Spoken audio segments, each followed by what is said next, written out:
L2కు సంబంధించి ఏవైతే ఇందిరమ్మ ఇళ్ళ కోసం ఉన్నారో, అప్లై చేశారో వారైతే చాలా మందైతే అడుగుతున్నారు. అన్న మరి మాకు మంజూరు పత్రాలు ఎప్పుడిస్తారు? మాకు సొంత స్థలం ఎప్పుడిస్తారు? లేదు మాకు డబుల్ బెడ్‌రూమ్ ఎప్పుడిస్తారు? చాలా మంది కామెంట్ అయితే పెడుతున్నారు. అయితే వీరందరి కోసం ఈ వీడియో అయితే చేస్తున్నాను. అయితే ఏవైతే గత ప్రభుత్వం నిర్మించిన డబుల్ బెడ్‌రూమ్ ఉన్నాయో అవి మన గ్రేటర్ హైదరాబాద్‌లో దాదాపు 27,000కు పైగా ఈ డబుల్ బెడ్‌రూమ్ అనేది అండర్ కన్‌స్ట్రక్షన్‌లో ఉన్నాయి.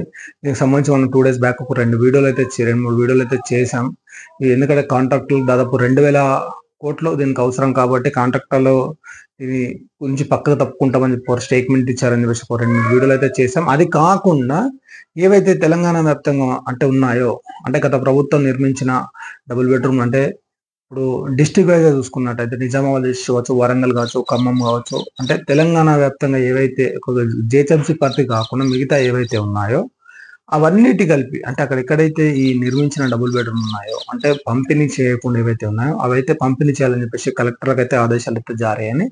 అవి కూడా ఎట్లా అంటే గతంలో ఎంపిక చేసిన లబ్ధిదారులతో పాటు ఇంకా ఏవైతే ఉన్నాయో అంటే గతంలో చాలా చోట్ల ఎంపిక చేసినప్పటికీ కూడా ఈ పంపిణీ అయితే జరగలేదు. కొంతమందికి ఇల్లు అలాట్ చేసిన మంజూరు ఇలాంటివి ఏమైతే ఉన్నాయో అవన్నీ క్లియర్ చేసుకొని ఎవరైతే ఇందిరమ్మ ఇళ్ళ కోసం ఎదురు చూస్తున్నారో వారికి ఈ డబుల్ బెడ్‌రూమ్ కేటాయించాలని చెప్పేసి కలెక్టర్‌లకైతే ఉత్తర్వులు అయితే జారీ చేశారని చెప్పేసి మనకైతే సమాచారం వచ్చింది.